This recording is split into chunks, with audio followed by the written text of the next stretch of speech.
नमस्कार, मैं हूं मृत्युंजय कुमार झा। शाम के 5:30 बज चुके हैं और अगले आधे घंटे तक आपके सवालों का सबसे बड़ा मंच तैयार है। अगर आपने कमोडिटी में कोई ट्रेड किया है या फिर नया ट्रेड करना चाहते हैं, जानना चाहते हैं कि आपके लिए कहां पर कमाई के मौके हैं, तो आप सवाल पूछिए। नंबर आप नोट कर लें जिस नंबर पर आप सवाल पूछना चाहते हैं, 022-2300-1634। इसके अलावा आप 022-2300-1635 पर भी अपना सवाल पूछ सकते हैं।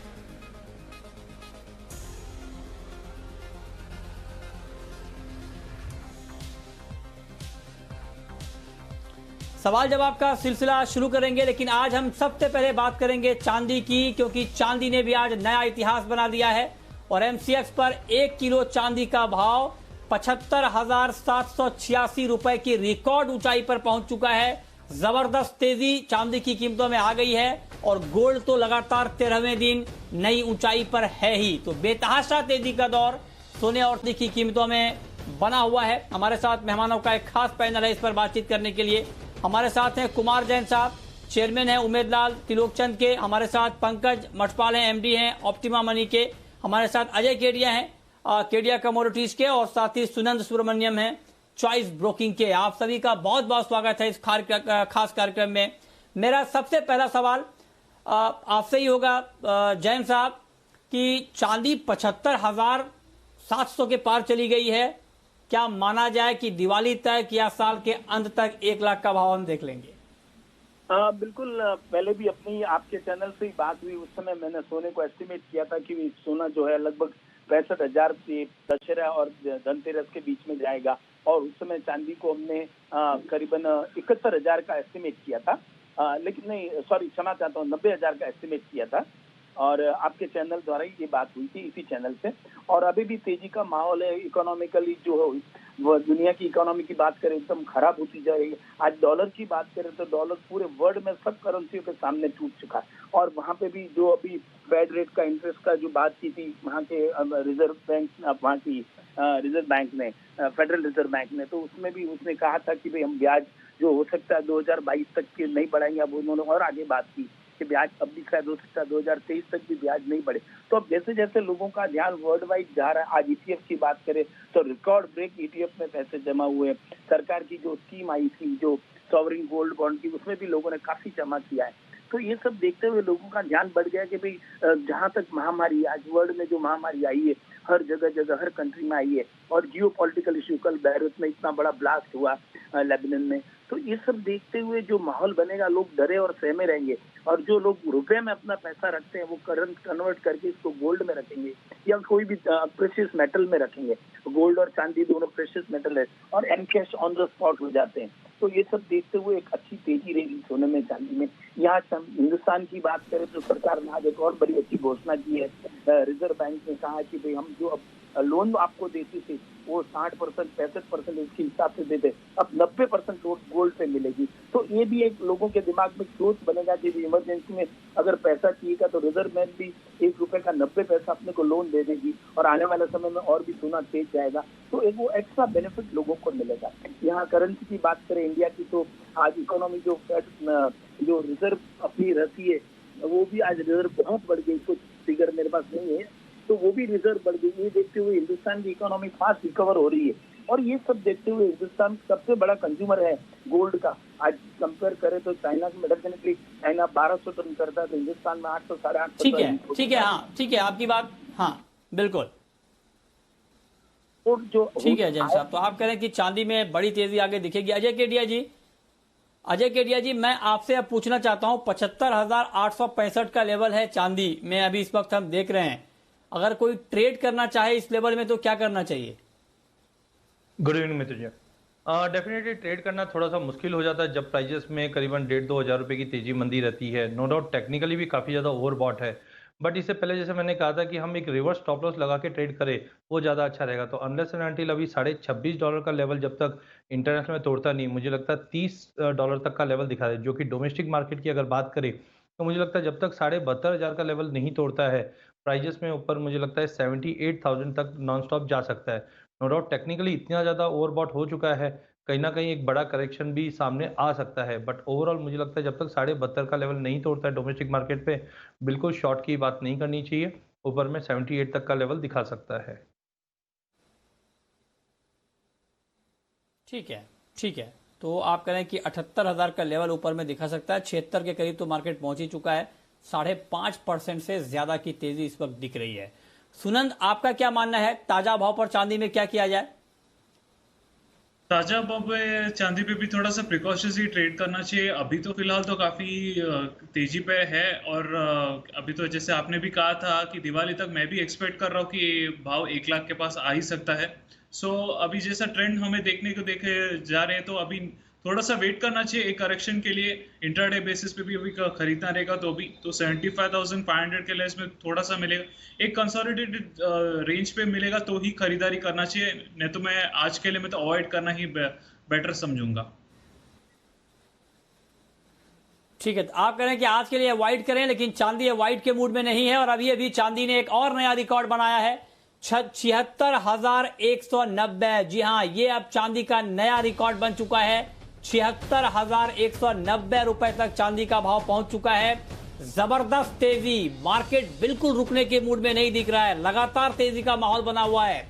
एक झटके में ही 1 किलो चांदी का भाव 4200 रुपए तक बढ़ गया है सिर्फ आज और आज में। अब आप अंदाजा लगाइए कि कितनी तेज रफ्तार से मार्केट ऊपर जा रहा है। और अब चांदी ने 76,190 का नया हाई बना लिया है। ये इस वक्त का ताजा अपडेट आप जी बिजनेस की स्क्रीन पर सबसे पहले देख रहे हैं। और बुलियन को लेकर सारे अपडेट हमने आपको अब तक सबसे पहले दिखाए, सबसे पहले बताए।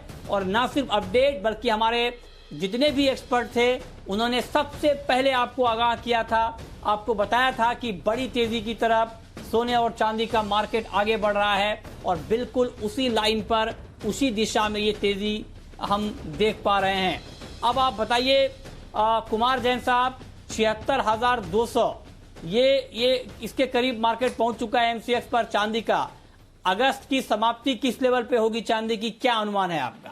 ये सीधा जैसे कि आपको कहा, अब दशहरा आ रहा है, फेस्टिव सीजन आ रहा है, गणेश चतुर्थी आ रही है, फेस्टिव सीजन आ रहा है, धनतेरस आएगी जिसमें हाईएस्ट मांग रहती है चांदी की। लोग चांदी के सिक्कों की पूजा करते हैं, चांदी के बर्तनों की पूजा करते हैं। तो चांदी की मांग तो ऐसी इतने सालों का इतिहास निकलता रहा है, चांदी की मांग निकलती है। तो ये मांग निकलते निकलते और तेज जाएगी और ठीक 91,000 के पास जाके रुकेगी। जबकि आपको मैंने पहले ही कहा था, सोना 65,000 के पास जाके रुकेगा और चांदी 91,000 के पास एक बार जाके रुकेगी। उसके बाद एक फॉल आ सकता है। इन बिटवीन कोई वैक्सीन अगर कोई आती है इंटरनेशनली और अप्रूव हो जाती है, तो हो सकता है कि सीधा $100 गोल्ड में फॉल आ सकता है सडनली। बस लेकिन अब भी कोई वैक्सीन के अनुसार नहीं, हर कोई आदमी अपनी अपनी बातें कर रहा है, वैक्सीन लाया हूँ, ये किया हूँ, लेकिन इसको अप्रूव नहीं हो रहा है। और ये शायद हो सकता है अगस्त महीना चला जाएगा और तब तक दशहरा और धनतेरस भी आ जाएंगे। तो फेस्टिव सीजन की मांग की वजह से एक बार नॉन स्टॉप चांदी चढ़ती रहेगी। ये भाव में अगर लोग लेते हैं तो कोई बात नहीं, छोटे खिलाड़ी शॉर्ट फॉल करना चाहते हैं, अभी लेके वापस 2-4 दिनों में, 10 दिनों में बेचेंगे तो कमाई करेंगे, डेफिनेटली इसमें कोई नुकसान नहीं है। और एक बार तेजी का दौर चल रहा है और एक बढ़ती तेजी, हम सोच सकते हैं कि इस तेजी में कोई किसी की आइडिया अपनी खुद की भी नहीं लगती, बस तेज चल रहा है। और मेन रीजन जो मैंने आपको कहा कि भाई अमेरिकन डॉलर जो है पूरा वर्ल्ड में टूट चुका है। तो ये जो इकोनॉमी का जो इम्पैक्ट है लोगों के दिमाग में बराबर बैठ गया, अमेरिकन लोगों को खुद को ही बैठ गया कि नहीं हम सोने में निवेश करें। तो ये सब देखते हुए कहीं ना कहीं जाके लोगों का ध्यान सोने की ओर बटा हुआ है। और पूरी जितने भी वर्ल्ड की बड़ी बड़ी कंट्रियां जो सोना बाय करती है वो सोने पे बिल्कुल कॉन्सेंट्रेट कर रही है। एक जब दौर चला था तेजी का, इसके पहले भी वो सोना ले रहे थे और अब तो सोना और ज्यादा ले रहे हैं। हाँ, तो कहीं ना कहीं एक मांग इसकी सोने की बड़ी रहेगी। ठीक है, अब तो कोई भी लेवल, आप तो किसी भी लेवल की बात करना बेमानी लगती है, क्योंकि 75,000 का लेवल बताइए। अब से कुछ ही दिन पहले जितने भी हमारे एक्सपर्ट थे वो कह रहे थे कि दिवाली के आसपास आपको ये लेवल दिखेगा या उसके बाद। अब देखिए मार्केट ने जो छलांग लगाई है वो बिल्कुल चौंकाने वाली छलांग है और एक झटके में भाव 76,000 के भी ऊपर चला गया। अजय जी, अब आप बताएं कि इस कारोबारी सत्र के 1.5 दिन बचे हैं, अगर अभी से हम जोड़ें आज शाम के कारोबार को और कल के पूरे कारोबार को, तो क्या कल हम 80,000 के ऊपर होंगे? देखिए मुझे 2020 जिस ढंग से नाम से ही पता चलता है, जैसे क्रिकेट में 2020 हो रहा है वैसे ही कमोडिटी में हो रहा है। खासकर में जो भाव हम सोच रहे हैं सोने और चांदी में, वो सामने सामने दिखाई दे रहा है। नो डाउट अगला 1.5 दिन में भी फंडामेंटल्स में तो कोई चेंजेस नहीं है, टेक्निकल थोड़ा ओवरबॉट है, बट मुझे लगता है कि 78,000 का जो अगला टेक्निकल लेवल दिख रहा है मुझे, तो वो 78,500 का लेवल दिख रहा है। बट कोई भी एंट्री करे बिना स्टॉप लॉस के करना काफ़ी मुश्किल है। ऑप्शन के जरिए आप एंट्री कर सकते हो नो डाउट, बट थोड़ा सा अब रिस्क बढ़ते जा रहा है। ठीक है, तो आप कह रहे हैं कि रिस्क थोड़ा बढ़ते जा रहा है, हालांकि तेजी की गुंजाइश है। और इस वक्त हमारे साथ योगेश सिंघल भी जुड़ रहे हैं, आप ज्वेलर हैं, चांदनी चौक से जुड़ रहे हैं, दिल्ली के चांदनी चौक से। सिंघल साहब, चांदनी चौक में चांदी की चांदी हो गई, अब आप देखिए 76,000 के ऊपर चला गया है भाव। चांदनी चौक में क्या हो रहा है इस वक्त, किस तरह की हलचल है ज्वेलरी मार्केट में? ज्वेलरी मार्केट में तो बिल्कुल सुनसान है, कोई अभी बिक्री बट्टा बिल्कुल नहीं है, क्योंकि भाव इतने तेज होते जा रहे हैं। लेकिन जैसा मैंने पहले भी आपको कहा था कि चांदी में मुझे बहुत तेजी नजर आई। अभी 76,000 रुपये हुई है ये, और इससे भी आगे बढ़ने की संभावना है। अभी चांदी में बहुत गुंजाइश है प्रॉफिट टेकिंग के लिए, तो अभी चांदी में मुझे कोई भी रिस्क नजर नहीं आता है। चांदी में आपको रिस्क नजर नहीं आता है, ये तो बड़ी अच्छी बात आपने बताई, क्योंकि जितने लोग हमारे साथ जुड़ रहे थे सब लोग चांदी में ही रिस्क, चांदी को ही रिस्की बता रहे थे। और इसके पीछे एग्जांपल ये था कि 2011 में भी चांदी 74,000 के ऊपर गई थी, उसके बाद 30,000 के भाव पर आ गया। तो अगर आपको रिस्की नहीं लग रहा है तो दिवाली तक क्या प्राइस देख रहे हैं आप चांदी का? मैं इस चांदी को 90,000 रुपये, मैंने पहले भी आपके चैनल पे कहा था, 32,000 रुपये चांदी थी, तभी से मैं तेजी चिल्ला रहा हूँ इसमें। हालांकि सोना भी तेज गति से भागा है, लेकिन चांदी में अभी बहुत गुंजाइश है। 90,000 भी जा सकती है, ये 95,000 रुपये तक भी जा सकती है। अभी चांदी में काफी चाल है। तो 95,000 अगर चले ही गए हैं सर, आप तो 5,000 और बढ़ जाइए, 1 लाख का फिगर ठीक लगेगा सुनने में थोड़ा। 1 लाख पर कोई आपत्ति, आपको कोई शक? बिल्कुल आ सकता है सर। चांदी जो है ना, पिछला रिकॉर्ड जो 75,000 का है, ये तो तोड़ेगी, साथ में और भी बढ़ेगी। क्योंकि सोने में देखिए, सोना जो है 35,074 रुपये का हाई लगा था, और ये रिकॉर्ड तो तोड़ ही दिया ना सर। हाँ, 55,000 रुपया हो चुका है, सोना 55,000 के ऊपर जा चुका है। तो अभी चांदी में काफी गुंजाइश है, और चांदी का और सोने का रेशो भी बिगड़ा हुआ है, जो कि वो भी ठीक होना है। बिल्कुल 1 लाख का भाव भी बिल्कुल हो सकता है, बिल्कुल ठीक है। अच्छा, हमारे साथ किशोर नारने भी हैं इस वक्त, कमोडिटी मार्केट के जाने माने एक्सपर्ट। किशोर जी, आपके हिसाब से फंडामेंटली, टेक्निकली चांदी का मार्केट अब कैसा लग रहा है, क्या करना चाहिए इसमें? आई थिंक मृत्युंजय, यहाँ पे मार्केट थोड़ा सा एक्स्ट्रॉर्डिनरी स्पीड में है, स्पेशली जो शॉर्ट कवरिंग का रैली आप देख रहे हैं। तो नेचुरली जैसा अपना 2-3 दिन में पहले भी बात हो रहा था कि वॉलेटिलिटी बहुत बढ़ेगा। वॉलेटिलिटी तो आज देखने के लिए मिल रहा है 5.5-6% के आसपास का आपका रैली है एक दिन में।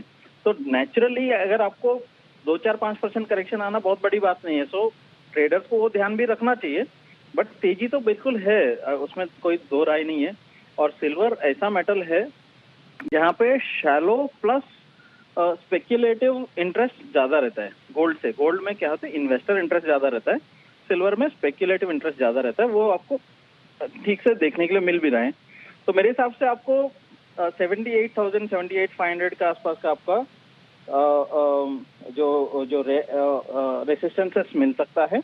और अगर करेक्शंस भी आता है तो आपको खास करके 68,000 68,500 तक भी करेक्शंस आ सकता है।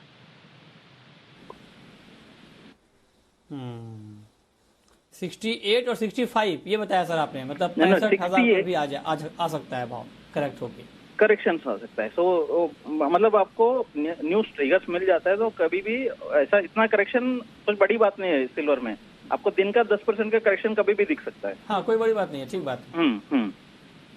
कभी भी दिख सकता है, ये बात बिल्कुल ठीक है चांदी के लिए। लेकिन एक चीज किशोर जी, अगर मान लीजिए 68,000 भाव आ जाए चांदी का, या 65,000 पे आ जाए, तब क्या चांदी लेने में कोई रिस्क रहेगा? तब आराम से लिया जा सकता है, या तब भी थोड़ा डर रहेगा? रिस्क तो हमेशा रहता है मृत्युंजय, चांदी है, चांदी में तो हमेशा रिस्क रहता है, वो संभाल के ही रहना चाहिए। बट मैं बोलता हूँ कि अगर किसी को नया पोजीशन खरीदना है तो मेरे हिसाब से 73,500 बेटर लेवल लगता है। और आपको ये ध्यान रखना है कि 68,000 के आसपास का आपका स्टॉप लॉस रहना चाहिए। अच्छा, ये तो सर ट्रेडर के लिए राय हो गई। लेकिन मान लीजिए कोई इस वक्त हमें देख रहे हो, उनको इन्वेस्ट करना हो, और मान लीजिए 2 लाख 4 लाख 5 लाख रुपए लगाना हो चांदी में, तो उनके लिए क्या सुझाव है? उनको खरीद लेना चाहिए अभी, मान लीजिए अगले 6 महीने में कुछ अच्छा मुनाफा मिल जाएगा, उनके लिए क्या सुझाव है? इतना तेजी से जब बाजार बढ़ता है तो कितना भी एक्सपर्ट हो, मुझे नहीं लगता है कि ऐसा आंख बंद करके खरीदना चाहिए। फर्स्ट थिंग, आज एक दिन में आपको 4,000 रुपए बढ़ गया, हाँ। तो अब अगले दिन में आपको 7,000 रुपए गिर भी सकता है। तो इन्वेस्टर या ट्रेडर, ये तो इन्वेस्टर का तो मेटल है ही नहीं है। तो मैं बोल रहा हूँ silver is not for investors, it is only for traders. तो ट्रेडर का क्या होता है कि बहुत फास्ट अंदर भी जाते हैं मार्केट में, बहुत फास्ट बाहर भी जाने का उम्मीद रखना चाहिए कि आपको अगर ट्रेड गलत हो गया तो बहुत फास्ट आप निकलने के लिए तैयार रहना चाहिए। थोड़ा बहुत लॉस जो है बुक करके निकलना चाहिए। अगर मैं जिद्दी पकड़ के रखना चाहता हूँ तो सिल्वर बहुत डेंजरस मेटल बन सकता है। तो बट अगर मैं इन्वेस्टर हूँ, मैं 10-12 महीने का मैं व्यू देखता हूँ, तो मुझे आज भी गोल्ड बेहतर लगता है। और गोल्ड आपको थोड़ा शांति से स्लो रिटर्न्स देगा। ये बहुत ही बेहतरीन बात किशोर जी ने कही है और ये हम सबको जानना चाहिए, समझना चाहिए। किसी चैनल पर आपको इतनी बेहतरीन बात बुलियन के लिए बताई नहीं गई होगी। किशोर जी ने क्या क्या, समझिए बात को। चांदी इन्वेस्टर की कमोडिटी नहीं है। आप अगर इन्वेस्टमेंट का मन बना रहे हैं और आपको इस तेजी को देखकर आपके मन में लालच आ रहा है, तो उस लालच से आपको दूर रहना चाहिए। ठीक है, इन्वेस्टमेंट लोग करते हैं और आप कर सकते हैं, इसमें कोई बुराई नहीं है, कोई रोक नहीं रहा है आपको। लेकिन अगर आप इसमें पैसा लगा रहे हैं किसी भी फॉर्म में, अगर आप इन्वेस्टमेंट के लिए भी आ रहे हैं या फिर ट्रेडिंग के लिए, तो आपको इसके रिस्क फैक्टर से अवगत होना चाहिए। चांदी बहुत रिस्की कमोडिटी भी है। अगर बहुत तेज रफ्तार से ऊपर जा रही है तो उसी तेज रफ्तार से नीचे भी आती है। 2011 की घटना को आप याद कर लीजिए। अप्रैल 2011 में चांदी ने 74,000 की ऊंचाई को पार किया था, ऑल टाइम हाई को टच किया था। 9 साल लग गए दोबारा चांदी को उस लेवल को क्रॉस करने में। उसके बाद चांदी ने 30,000 का लेवल भी दिखाया। तो ये बहुत महत्वपूर्ण बात किशोर जी आपने कही है।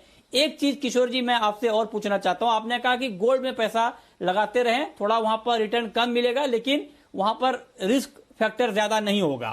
तो अगर मान लीजिए कोई अभी 55-56 हजार के भाव पर एक मुश्त कोई निवेश करना चाहता है तो उनको करना चाहिए या थोड़ा थोड़ा निवेश करना चाहिए? सबसे अगर जिनको भी अभी तक मैंने गोल्ड में निवेश किया ही नहीं है, मैं पहली बार निवेश करना चाहता हूं, तो मैं 30% का पैसा से अभी खरीद लूंगा। और अगर 2-3 हजार रुपए नीचे आता है तो बाकी 30% से खरीद लूंगा। और 30% मैं कैश रखूंगा कि इन द सेंस अगर कुछ ट्रम्प साहब ने ट्वीट किया, कुछ और हो गया, न्यूज रिलेटेड अगर गिरावट कभी आता है तो उसके लिए उसको स्ट्रेटेजिक मौका के लिए मैं वेट करूंगा। तो मैं अगर पूरा वेट करूं कि 2-3 हजार रुपए का करेक्शन आएगा तभी इन्वेस्ट करूंगा, शायद कभी वो करेक्शन आया ही नहीं, राइट। तो इसलिए कि 30-35% मैं अभी डाल दूंगा और 30-35% के लिए मैं 2,000 रुपए का नीचे के लिए वेट करूंगा। और बाकी 30 के लिए मैं एक्चुअली एक न्यूज कुछ आइटम आता है या कुछ ऐसा एक वो मौका के लिए मैं वेट करना चाहता हूँ। तो I think that's a better way of investing. एक आइटम कोई बताएं सर जो खरीद पाए, क्या खरीदें? 30% किस में लगाएं? गोल्ड ETF में, गोल्ड बॉन्ड में, किस में लगाएं? आई थिंक आपको अगर 3-4 साल का या एटलीस्ट 5 साल का अवधि है, आप लॉक इन रखना चाहता है तो गोल्ड बॉन्ड सबसे बेहतर इन्वेस्टमेंट है।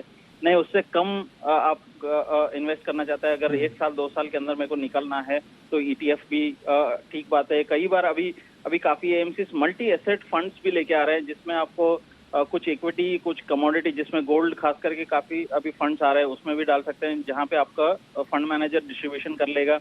नहीं, मेरे को 2-3 महीना 6 महीने के अंतर का मैं व्यू लेना चाहता हूं तो MCX बहुत बेहतर रहेगा।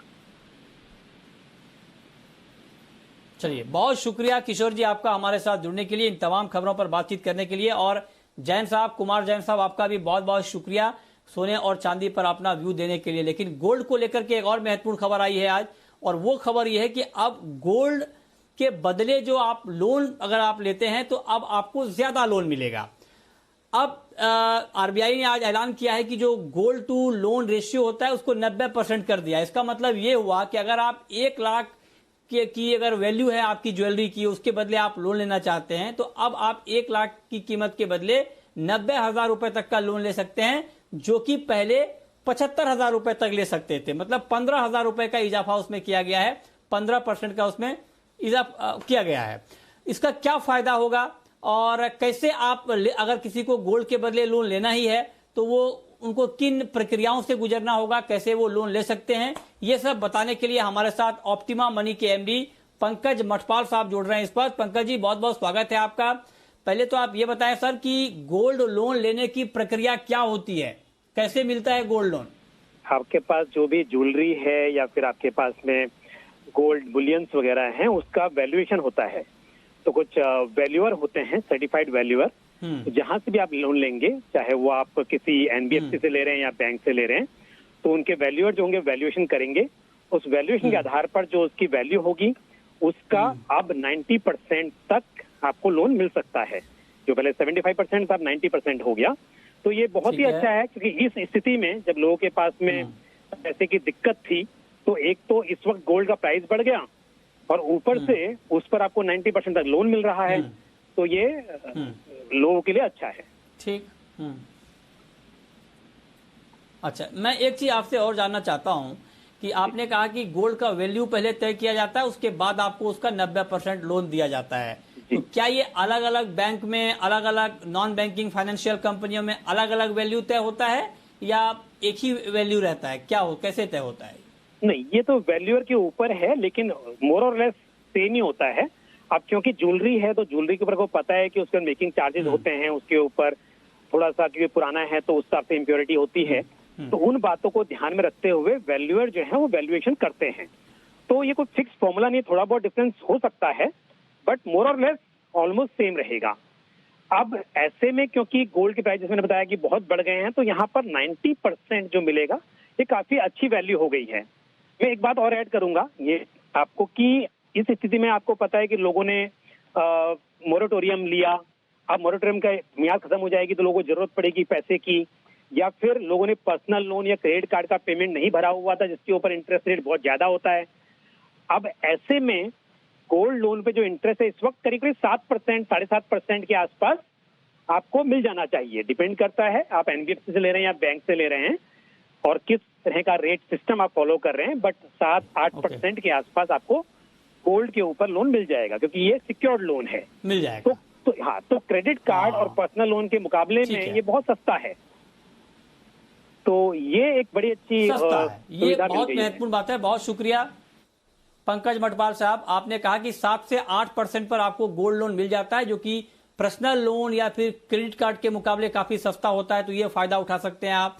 डॉक्यूमेंट के तौर पर आईडी प्रूफ, फोटोग्राफ, ये सब आपको देने होंगे। आप किसी भी बैंक में जाकर ले सकते हैं या किसी भी नॉन बैंकिंग जो फाइनेंशियल कंपनियां होती हैं उसमें जाकर के आप लोन ले सकते हैं। बहुत शुक्रिया आपका।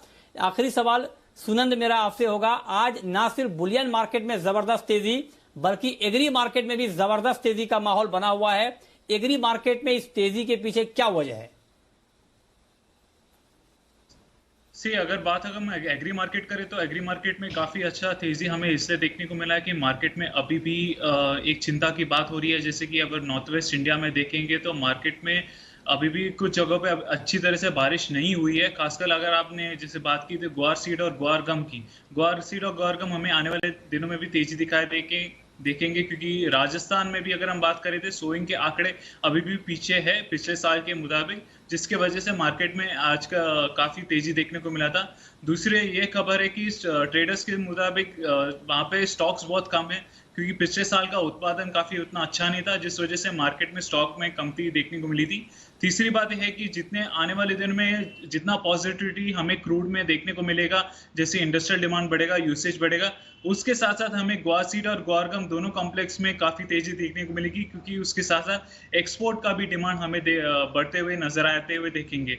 जैसे लास्ट वीक भी पहले कहा था कि ग्वार सीड का डिमांड फूड और बेवरेजेस में भी का भी एक्सपोर्ट डिमांड हुआ था यूरोपियन कंट्रीज में। तो इस जैसे जैसे लॉकडाउन ईज होगा उसके साथ साथ ग्वार सीड और ग्वार गम का भी डिमांड बढ़ते हुए दिखा देगा। अगर कोई खरीदना चाहता है तो मुझे सितंबर कॉन्ट्रैक्ट में ग्वार सीड में एक अच्छा खरीदारी का मौका दिखाई दे रहा है। 4100 के लेवल्स पे आप खरीदारी कर सकते हो, 4000 के लेवल पे आप स्टॉप रख सकते हो और 4300 तक पे आप टारगेट रख सकते हो।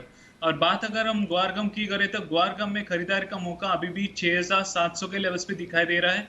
अगर आप टारगेट रखना चाहते हो तो 7000 तक जाते हुए देख सकते हैं आने वाले दिनों में। और स्टॉप लॉस अगर आप रखना चाहते हो 6550 पे आप स्टॉप लॉस रख सकते हो। तो गौर सीड गौरगम एक अच्छा कॉम्प्लेक्स है, जो भी ट्रेडर्स खरीदना चाहते हैं तो एक अभी भी खरीदारी का मौका मिल रहा है।